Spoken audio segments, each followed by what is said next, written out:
Hey guys, I'm Dustin once again. Let's get some dirt time.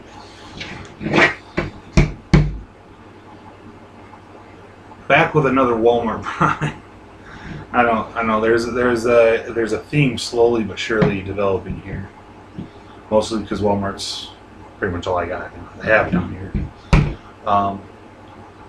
I picked this guy up. It is a little, I believe, correct me if I'm wrong, I believe it is called a carpenter's axe or a crafter's axe. It's got a pole on it, hammer pole. It's got the little wedge for nail pole. I got it just because it was something little I could stick in my pack and give me a chopping tool so I don't have to time my knife. It's $20, Walmart, like $19.96 or something like that. I really don't remember. I believe I put this hole in it myself. I don't remember, but I'm a big fan of lanyards because, especially with a chopping tool, is what I'll do is I'll slip my hand in here and then wind it up to shorten it up enough that I can grab the very end of the handle.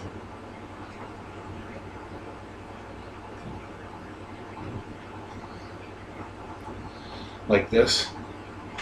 And that way I can use the full length of the handle while keeping it secured to my person. I've seen guys do that with like with a climbing grade carabiner.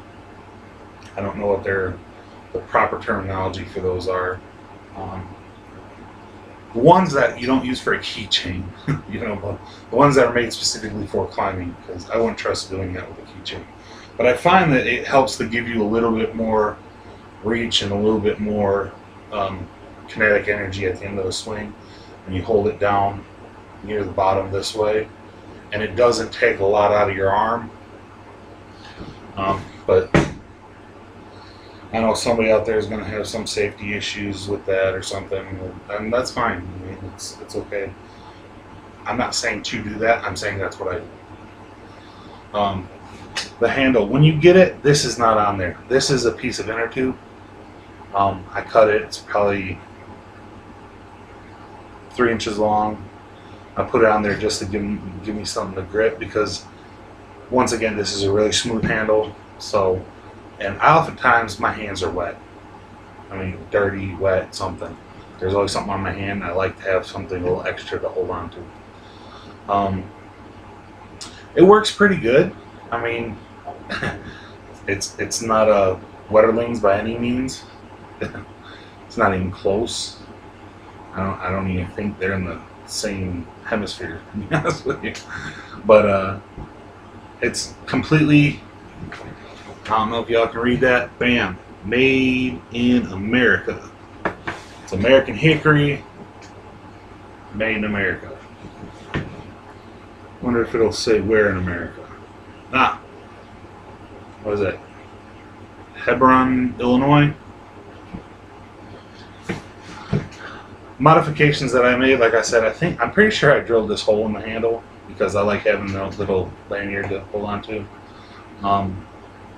I also put a little divot in it right there for to use as a bearing block. I'm not big on bow drill fires at all. Don't like them. Takes way too much energy for my taste. I carry about 4 lighters somewhere distributed throughout my bag, my boot, my pocket, my shirt, my coat. My hat. Okay, maybe not my hat and my boots, but you get the point. I carry a lot of lighters. I carry at least 2 alternate fire starters, ferrocene rod or a little mag bar. Harbor Freight mag bars, they work fine.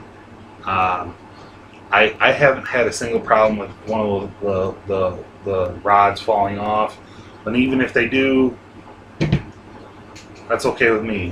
It's the magnesium that I want. That's the only reason why I get those. But a lot of times you can find them, like if you subscribe to things like Outdoor Life, In Fisherman, I think has them, Field and Stream. They have coupons for them for like $1.99 all the time. I've never had one fail. Every time I've tried to start a fire with one of those mag bars, that's started. So that's what I go with. This little guy, I've used it a couple times. I mean, you can see I've used it to beat on some stuff. I don't know if you can see it or not. I tried to process some cambium layer on some birch trees, but I think the problem we had with that was they were too young. It wasn't. Anyways. But yeah, like I said, 19, just under $20. Walmart. Thing works for what you need it to work for. One recommendation, or two recommendations I would make is to check to make sure it's seated well. Check to make sure there's no gaps in the head. You know, check for gaps around the base of the head right here, and then always check the grain on the handle. A lot of people don't know this, but wood grain is probably the grain of the wood could either make a tool last for years or break on the third time you swing it. A lot of people don't even look at that. Dave Canterbury has stressed that point, that he won't buy anything over the internet that has wood on it for that very same reason, because he likes to think, yep, that's good wood grain, that's what I'm gonna have. So with the wood grain, I'm gonna put this X mask back on now.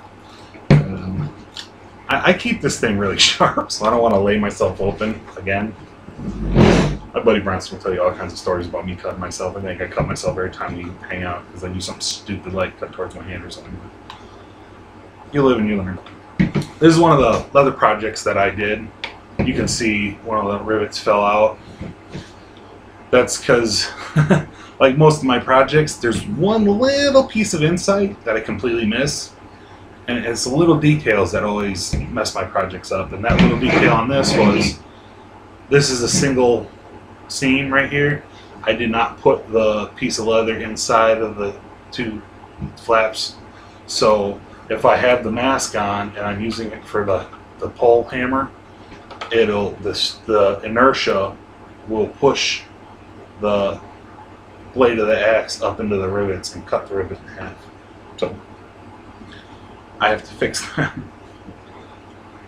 Everybody's human, but like once again, like I say, all this is all from Hobby Lobby. Oh, the snaps and the rivets were from Walmart, but the leather itself, I made that from leather from Hobby Lobby. Get their little 5-pound sack or 2-pound sack full of remnant pieces. They've got just enough to make some sheaths and some holsters. As a matter of fact,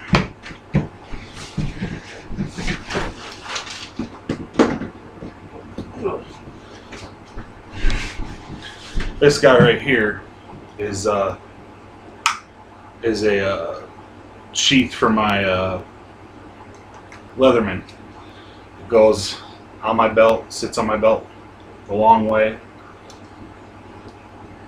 And once again, I always put it on my left side because on my right side I either have my weapon or my knife. Most of the time both. So once again, missing the little details, I put the loop for the top of the belt loops on the bottom. But I like holding it. I like mounting things like this the long way on my waist, because then it puts it in line with my belt and doesn't have that. It doesn't poke. But once again, it's leather from Hobby Lobby. Now you notice the leather is hard. That's because it's impregnated with paraffin wax. I know a lot of people have like jumped my case about it, saying, "Oh, you need to put lamb skin in there so it doesn't scratch your tools." And and you need to use this kind of chemical and that kind of chemical, and you need to order this from this place, and you need to order this. You need to use only these. You know what? Listen, guys, I can dip this thing. I can set this in a pool of water for as long as I want. Pull it out, shake it off, and it's bone dry. I can put a tool directly into it. There's no moisture on it at all. They say it cracks. Yeah, maybe it did. But this project took me like 4 hours of time, and that's with impregnating it with wax. And I'm okay with that.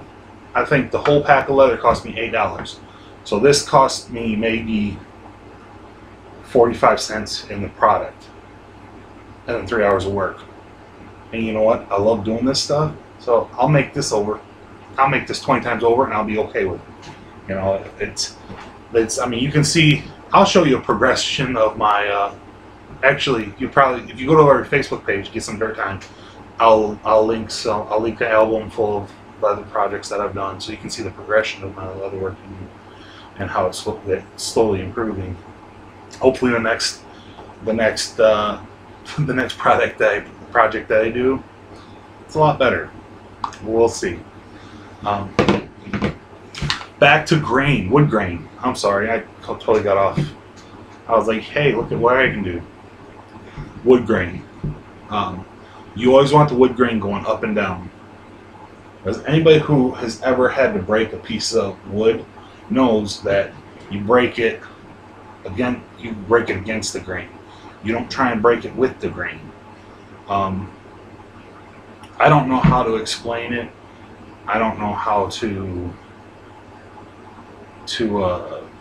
I don't know any of the super special, technical words for it. There's a reason Louisville Slugger puts their emblem on the side of the flat part of the grain. Right, so when you're batting, you see that emblem, you're holding the bat correctly. Louisville Slugger's been making bats for I don't know how many years, and they make some of the best wood bats there is, or they're the most commonly known name there is, but they've been doing it for a very, very long time, so I think there's something behind that.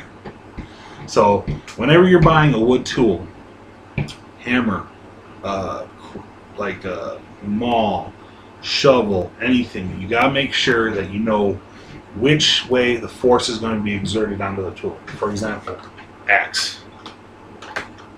The force is going to be coming from this side or this side, not this side or this side. So you want the wood grain to be running with the force. So you're hitting it you're hitting it with the grain instead of against the grain. So, or against the grain instead of with the grain. However way you want to look at it.